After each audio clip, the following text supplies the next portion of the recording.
નમસ્કાર દર્શક મિત્રો, એચડી ન્યૂઝમાં આપનું હાર્દિક સ્વાગત છે। હું છું આપની સાથે આરડી વાઘેલા। જોઈએ આજના મુખ્ય સમાચાર।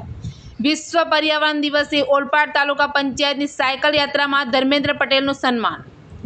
ઓલપાડ તારીખ 5 વિશ્વ પર્યાવરણ દિવસ નિમિત્તે તાલુકા પંચાયત ઓલપાડ દ્વારા પર્યાવરણ સંરક્ષણ, સ્વચ્છતા અને સ્વસ્થ જીવનશૈલી અંગે જનજાગૃતિ લાવવાના હેતુથી સાયકલ યાત્રાનું આયોજન કરવામાં આવ્યું હતું।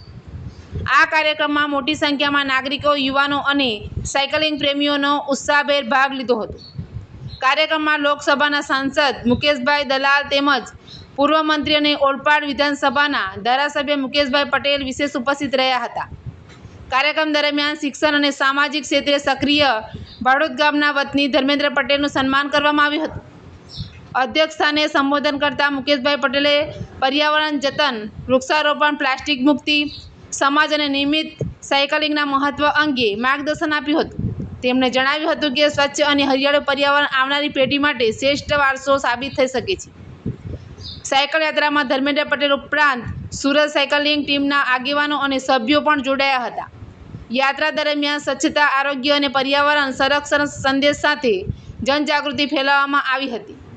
કાર્યક્રમના અંતે તાલુકા પંચાયત ઓલપાડ ખાતે સ્વચ્છતા અભિયાન હાથ ધરવામાં આવ્યું હતું। ઉપસ્થિત મહાનુભાવો, અધિકારીઓ અને નાગરિકોએ સ્વચ્છતા જાળવવાનો સંકલ્પ લીધો હતો। સમગ્ર કાર્યક્રમ ઉત્સાહપૂર્વક વાતાવરણમાં સંપન્ન થયો હતો અને સમાજમાં પર્યાવરણ પ્રત્યેની જવાબદારીનો સકારાત્મક સંદેશ પહોંચાડવામાં સફળ રહ્યો હતો। એચડી ન્યૂઝ સાથે રિપોર્ટ હરિકૃષ્ણ ભટ્ટ, સુરત, ઓલપાડ।